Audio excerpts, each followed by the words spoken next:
Celebrations on land and sea. Stars and Stripes brings home the America's Cup. More Marines toward Lebanon. Debate over a plan to have millions of Americans tested for AIDS. And Bob Arnot with tomorrow's war on cancer.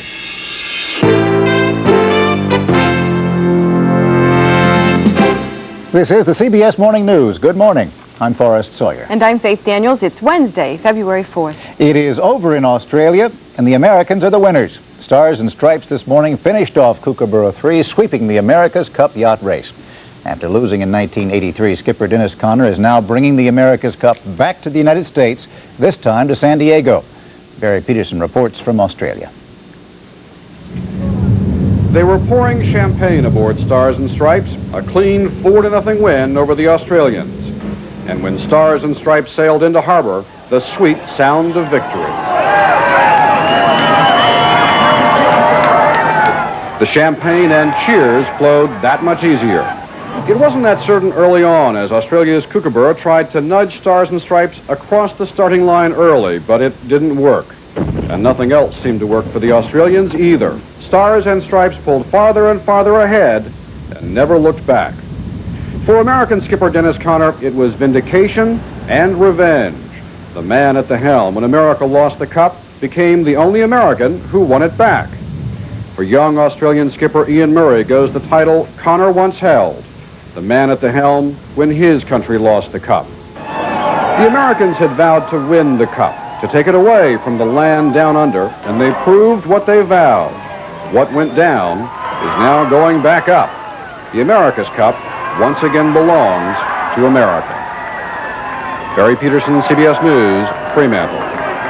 San Diego is home port for Stars and Stripes, and the Cup will reside now at the San Diego Yacht Club. About 1,000 club members raised cheers and champagne glasses overnight in celebration.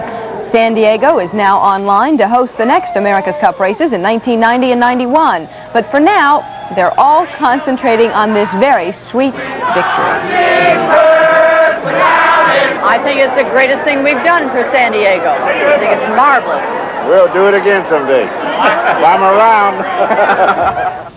San Diego is already planning a welcome home parade for skipper Dennis Conner. There is talk in New York of a victory parade up Fifth Avenue, boat and all. And this morning, President Reagan sent Conner a note of congratulations.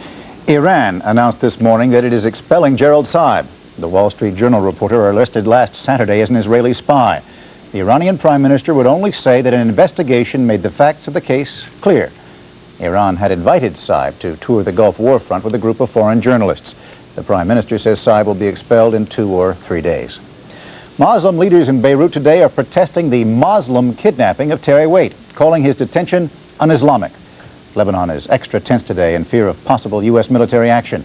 We have more from Mark Phillips in Damascus. As American naval units continue to patrol in the Mediterranean near Lebanon, it's becoming more and more a game of who will blink. The U.S. task force of 2 carrier groups and 1,900 Marines is being beefed up with another Marine contingent, although the Pentagon has stressed there are no orders yet to take any action. Pentagon sources do say, however, that contingency plans are being drawn up, and the Israeli Prime Minister has now said Israel would be willing to help with the strike if asked, but it has not been asked. Among the Lebanese factions, there is complete agreement on one thing. An American strike would be a bad idea. I think it is serious, but I advise the Americans don't do it.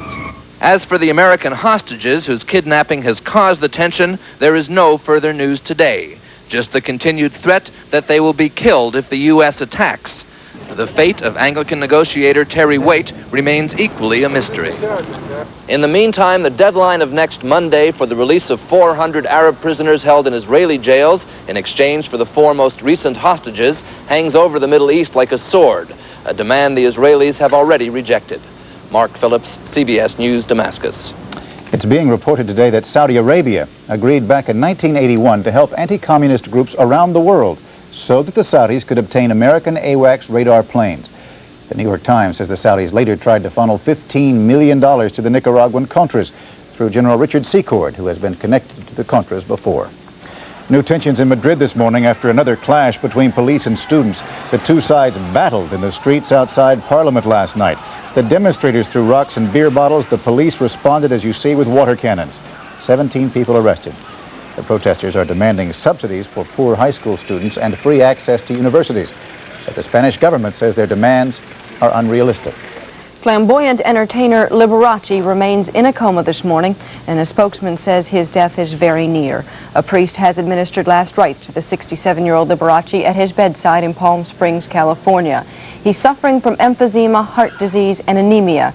A spokesman denies reports that he has AIDS. Fans continue their solemn vigil. The dramatic increase of AIDS among heterosexuals is prompting federal health officials to call for wider mandatory testing for the disease. But as David Dow reports, there is controversy over just who should be screened and what should happen with the results. Raise your right hand for me, please. Should couples applying for marriage licenses be tested for exposure to AIDS? Should the AIDS blood test also be a routine part of admission to hospitals? Federal health officials in Atlanta plan to raise those questions later this month in a hearing that could lead to broader screening for the AIDS antibody, an early warning sign that a person may eventually develop AIDS itself. I think testing is a tool that's not been adequately used by public health around this country. But even some who think greater use of AIDS testing could be a useful weapon against AIDS wonder whether hospital and premarital screening is the way to go. Would the money be better spent testing acknowledged high-risk groups or on other fronts in the war on AIDS? The right way to address this epidemic is to spend at least $1 billion on a massive education and prevention program. And some physicians feel trapped in a dilemma, wanting the information that would come from more AIDS testing, yet sympathetic to patients who fear a loss of privacy and discrimination. If it weren't for the social stigma and the social factors involved in the AIDS epidemic, that this test would be much more widely used. On the other hand, we live in a real world, and those social factors are very real ones for the people who find out that they're infected. We can't ignore them. Even if federal officials adopt the proposals for wider use of AIDS testing, they will be recommendations only. States will still have the option of making them mandatory. David Dow, CBS News, Los Angeles. A strong finish for the economy in 1986 may cause a weak beginning for this quarter. Ken Prewitt is here now to explain. Ken? Faith, the index of leading economic indicators, the Commerce Department's barometer of future business activity, went up 2.1% in December, biggest increase in 4 years. At the same time, new factory orders went up 1.2%, also a big gain. It may be further evidence that the economy was strong late last year as purchases were made to take advantage of the old tax law. Some economists, like William Sullivan and Dean Witter, look for very slow growth in the current quarter as a result. Sullivan says gross national product could go up 1% or less in the first 3 months of this year. Sales of new single-family homes went up nearly 13% in December and rose about 9% for all of 1986. Strength in housing is expected to continue. The Federal Home Loan Bank Board reports mortgage rates fell again in early January. Gold is down $2 an ounce in London this morning at $401.75. Silver is down a penny at $5.49, and the dollar is higher this morning. And the stock market back down 11 points from Monday's record high. The Dow Jones Industrial Average is down to 2168 heading into this morning's trading. 2168 can still give you nosebleeds, though. Still not bad. Thanks, Ken. Today's weather news, it looks like the Gulf Coast will be in for a couple of days of soggy weather. Rain's expected along the coastline over the next couple of days. Commuters should watch for some patches of dense fog this morning along the Florida Panhandle and in parts of South Carolina. Now, you may not be able to see further than 1/4 of a mile in those areas. Elsewhere around the nation, the eastern Rockies into Nebraska will be blanketed by about 2 inches of snow.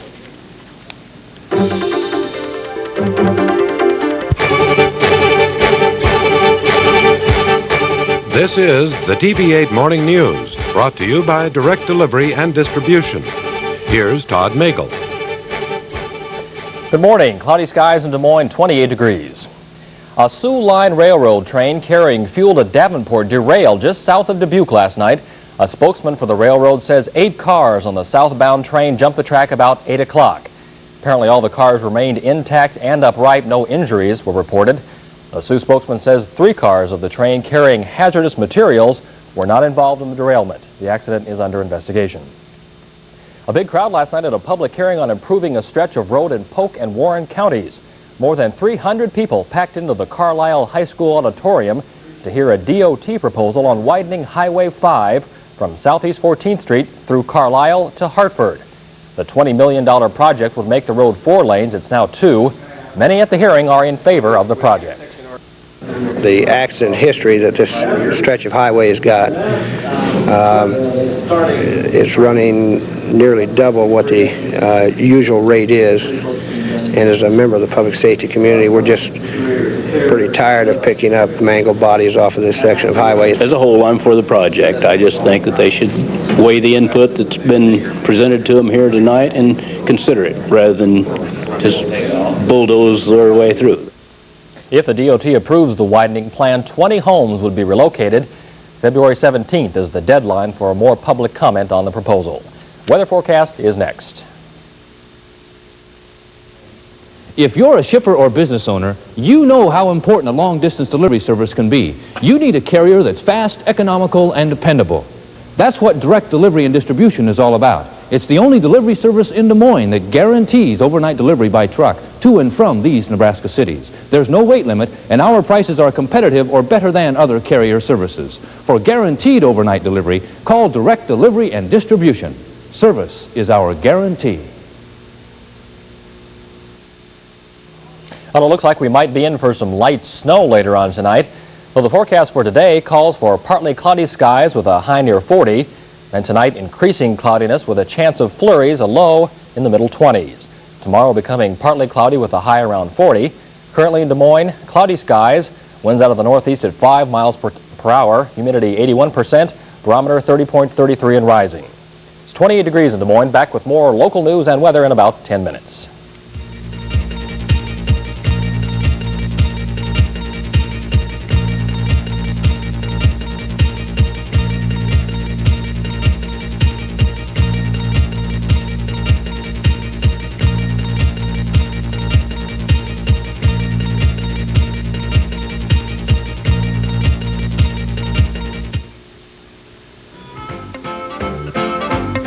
I'm Mariette Hartley. I'm Roland Smith. Coming up on the morning program, Golden Girl Betty White, Eddie Albert. Olympic gold medal winner Bart Connors and a millionaire who's giving his money away. Plus a showdown ice cream test and comedian Rita Rudner. All coming up on the morning program. Where Roland Smith will loosen his tie. Members of Congress may be getting a fat pay raise, not because of what they did, but because of what they didn't do. The House failed to vote down the salary increases before a midnight deadline. It may take a vote later today, but it's not clear how many of the raises can be canceled once they've already taken effect. The House did vote to override President Reagan's veto of the $20 billion clean water bill. 401 congressmen voted against the president. The Senate is expected to follow suit today. And finally, the Senate approved an amendment to increase the speed limit on rural interstate highways to 65 miles an hour. The House has not approved the measure. With less than 2 years to go in the Reagan presidency, this appears to be a time of turnover in the administration. Among those leaving, Patrick Buchanan, the Director of Communications, whose resignation is effective in March. Larry Speaks, the chief White House spokesman, has quit to join a Wall Street firm. William Casey, CIA Director, resigned last Thursday for health reasons. National Security Advisor John Poindexter, of course, resigned after the Iran arms controversy broke out. And Political Director Mitch Daniels is returning to Indiana, possibly to run for office. Among those reportedly leaving in the future, Budget Director James Miller, said to be going to the University of Georgia. Miller has denied this to his staff, but he has not denied it to the press. And Assistant Defense Secretary Richard Pearl, though his intention to resign has not been confirmed. Well, joining us at the White House with more on the changing the guard is correspondent Terrence Smith. Good morning, Terrence. Good morning, Forrest. I have to say that with all of the moving vans pulled up in front of Pennsylvania Avenue, it's starting to look like a caravan. Is this, as the obvious perception would have it, a case of people leaving a sinking ship? Well, I don't know if the good ship Reagan is sinking, Forrest, but it's certainly dead in the water at this point. Even the officials here will admit that. Perhaps what they need is Dennis Conner. They haven't won 4 straight around here in a long time, I'll tell you that. Actually, what we have here are a series of departures, as you just mentioned, which are unrelated, of course, to each other, but taken together represent a real sea change in the second tier of this administration. It's a crucial moment, in fact, a crossroads. Will they get new people, new blood, a new team to give them some momentum for the last 2 years, or will they not? Of all the assistants to the president who came in here with Ronald Reagan in 1981, only one, Craig Fuller, remains, and he is working across the street with Vice President Bush and has his focus and eye on the campaign. Now, when we're talking about people like Speaks, Daniels, Buchanan, we're really referring to the second tier here. What about changes up at the top? Is that possible? Well, pressure is building once again for Don Regan to go. There's renewed criticism as these investigations into the Iran-Contra affair pick up speed of his role in the fact that he didn't run a tighter ship. So the smart money around here is speculating that Don Regan will go, that he'll be gone perhaps by April 1st. Early enough for his successor to still do something, but that would give him time also to clear his own personal name in the Iran-Contra affair. Terry, you've already touched on what has to be the central problem in all of this. When you have a president who is increasingly referred to as a lame duck, and people who are leaving, it has to be very hard to attract the kinds of people that he has to have around him now. Well, there's no line out here in the driveway of people applying for work, I'll say that. On the other hand, this is the White House. You can always get good people who haven't been here before. The speculation as a possible replacement for Don Regan, although my candidate is Dennis Conner, is Drew Lewis, who was here as Secretary of Transportation before, close friend and competent manager here who could add the direction they need. White House correspondent Terrence Smith. Thank you, Terry. Coming up on the morning news, what's being planned to save the hundreds of thousands of people who die every year from cancer?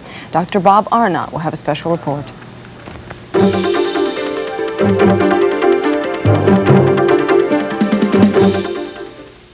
$9.99, only $9.99? Where? The warehouse, the shoe warehouse. $9.99. You're sure you paid only $9.99 for those joggers? Yeah, at the shoe warehouse. They've got high tops and low tops for men, women, and kids, and they're only $9.99. But I paid $50 for a pair that looks just like those. Oh? Well, I have better things to do with my money. Where else but the warehouse, the shoe warehouse, 3018 Southwest Night Des Moines, I-235 and 22nd Street, West Des Moines. A room is just a room, but the professional interior designers at Artis can transform that room into a warm, functional, beautiful place to be. And now up to 40% savings on all in-stock furniture and selected lamps and accessories. Names like Drexel Heritage and Henrydon save up to 30% on beautiful leathercraft furniture, plus 20% on all special orders. And if you think Artis is too expensive, it just isn't so. Artis, affordable elegance. You can have it all on Ingersoll.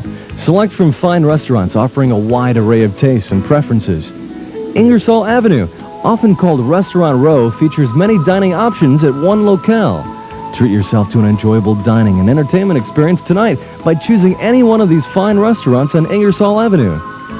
Whether you're shopping or dining, you can have it all right here on Ingersoll.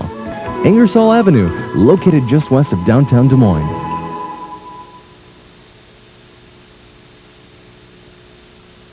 Is still badly split over what to do about catastrophic health insurance. Word is the president is still sitting on the fence. Health and Human Services Secretary Otis Bowen is pushing a plan that would protect Medicare recipients against catastrophic illness for an additional premium of $5 per month. But others in the cabinet are saying the insurance plan should be handled by private companies.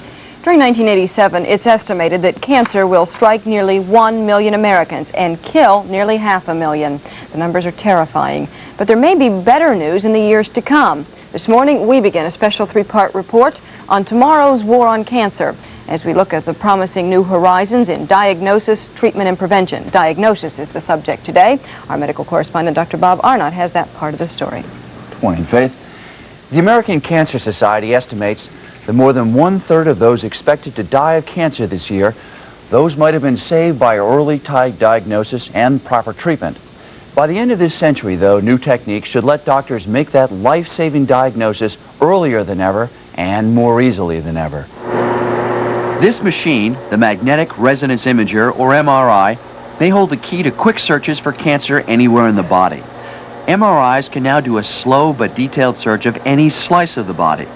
Next year's model will be able to scan the entire anatomy in less than a half an hour, revealing cancers as small as 2 millimeters, or about the width of a pencil lead. It's my hope that within a few years that we'll have these scanners, or screening scanners, widely enough distributed so that any person, maybe one day from the cradle to the grave, can go in for a yearly checkup and go from stem to stern and be able to report to him that there's no problem. In the near term, MRIs are likely to be used for those with a high cancer risk. Smokers, for example, could get close-up views of their lungs to find cancers as narrow as a piece of thread. In the years ahead, MRIs should actually be able to spot some cancers before they begin by picking out chemical changes that precede the disease. We hope that we're going to be able to convert cancer to a disease that we can treat with the same efficiency as dental caries. Biotechnology labs are now working on an even more dazzling technique to spot cancers in the making. They're unraveling chromosomes to find genes that cause cancer. In terms of diagnosis, I think that it would be possible to obtain a sort of genetic blueprint for various kinds of cancer. Cancer begins when the right combination of cancer genes is present and switched on. The long-range goal is to find those genes, then turn them off. But the genes are so sparse that finding them can be like looking for a cotton ball in a snowstorm. This new gene amplification machine can pick them out by reproducing suspect gene fragments 1,000,000 times. The evidence from this test shows up on a film sheet like this. This dot proves that a gene has turned into an oncogene, a gene that may cause cancer. Researchers have already learned to limit the effects of an oncogene linked to the cancer neuroblastoma. In a test tube, they've been able to block the gene, effectively turning it off. Last month, researchers reported evidence that oncogene patterns can predict whether breast cancer will recur after a tumor is removed. By the year 2000, doctors hope to be able to spot oncogenes and turn them off before cancer begins. The real tragedy today is how few people take advantage of the diagnostic techniques that are already available. Thousands of older Americans have cancer of the colon detected when it's already too late. And tens of thousands of women die each year because they weren't screened for cervical or breast cancer. Perhaps Americans will be more willing to get cancer tests done when cancer treatment becomes more effective. Tomorrow morning, we'll take a look at that part of the puzzle. But still, people seem to be very reluctant, even when they suspect something is wrong, to even seek diagnosis, let alone treatment. There's a very interesting sort of psychology, that of the pessimist, who always believes that it will be incurable cancer. Pessimists don't live as long, largely because they believe the worst, and they don't seek this kind of diagnostic advice early enough to cure their cancer. All right, we'll look for your report tomorrow. Thank you, Dr. Bob Arnot. It's 22 minutes after the hour.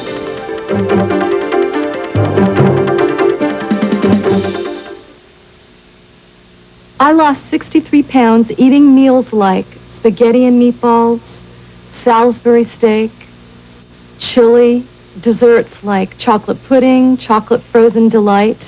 Nutrisystem foods are really great.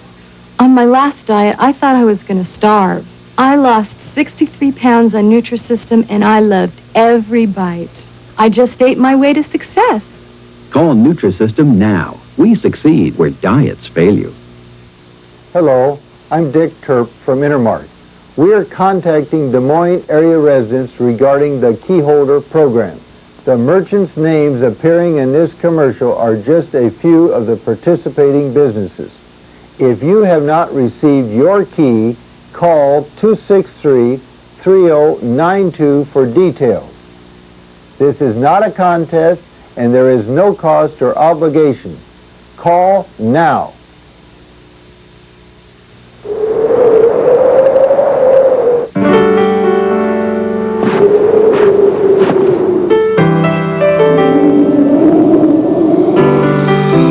When it's cold and rough outside, try something warm and creamy inside. Cream of wheat hot cereal and instant mix and eat. Their smooth texture always lets the flavor come through. Two great ways to come in from the cold. I'm not an actor. I'm just a guy, 30 years old, who had a heart attack. I'm okay now, but I want to tell you one thing I learned from my doctor. Medical studies prove that a diet low in fats and cholesterol with foods like Fleischmann's margarine can actually help reduce the level of cholesterol already in your body. And that's one way you can help reduce your risk of heart disease. I thought you'd like to know that. Take care. Fleischmann's margarine. Ask your doctor. This portion of the CBS Morning News was sponsored by Fleischmann's Margarines, 100% pure corn oil goodness and no cholesterol.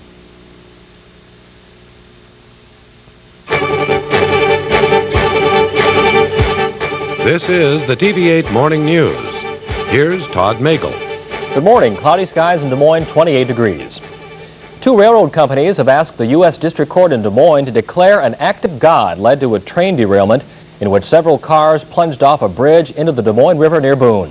If the court agrees, the Union Pacific and the Chicago and Northwestern would not have to pay damages to customers who lost goods in the derailment last July 28th. Already 10 companies have filed more than $1 million in claims. The central section of the train was blown off the bridge as wind and storms whipped across the state.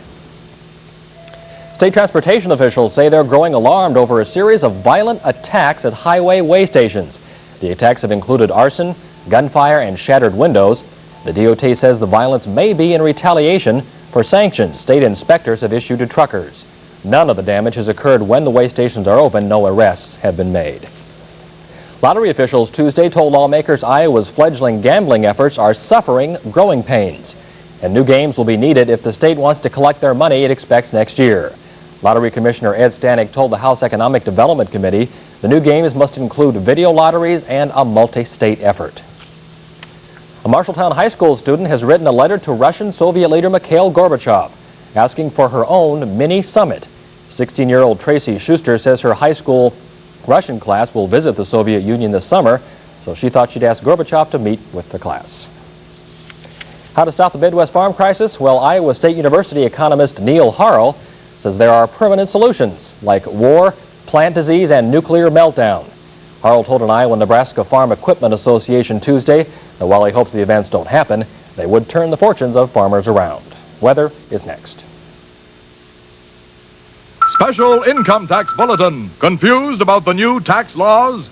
The new tax laws don't have to break your bank. If you're looking for a guide to the new tax laws, Robert Klein brings you Tax Attack 87. Join Klein as he takes you on an easy-to-understand and humorous tour of the new tax laws. Straightforward language. For only $19.95, Tax Attack 87 will help you make dollars and cents of the new tax laws. Great. Wonderful. Now available at all Movies to Go stores in Des Moines and Ames. Well, it looks like we might be in for some light snow later on tonight. Well, the forecast for today calls for partly cloudy skies with a high near 40. Then tonight, increasing cloudiness with a chance of flurries, low in the middle 20s. Tomorrow becoming partly cloudy with a high around 40. Currently in Des Moines, cloudy skies, winds out of the northwest at 5 miles per hour. Temperature 28 degrees. Back with more local news and weather in about 15 minutes.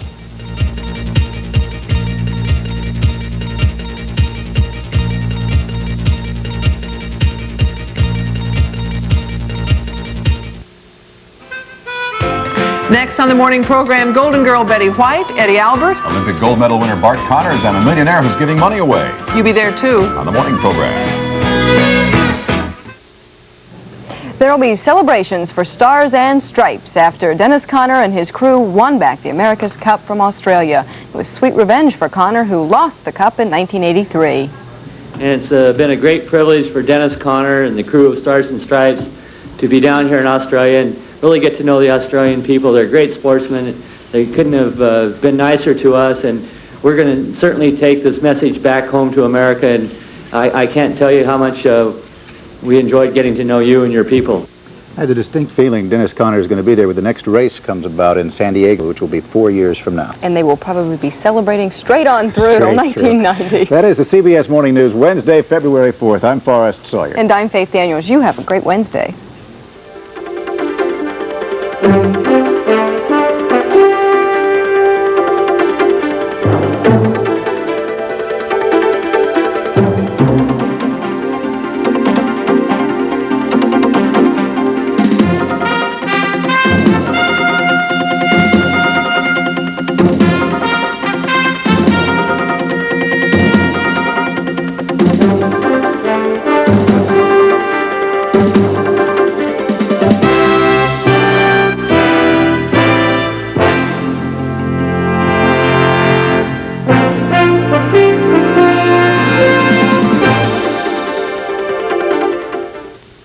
This is CBS. Thank you very much. You bet. I'd been sleeping on a Big Sur waterbed for years when I decided I wanted something a little firmer. I nearly made the mistake of going back to a conventional bed. Instead, I came back to Big Sur for a Hibernation Series premium firm. When you're looking for added support in a waterbed, it's the Hibernation Series. Choose from 5 different degrees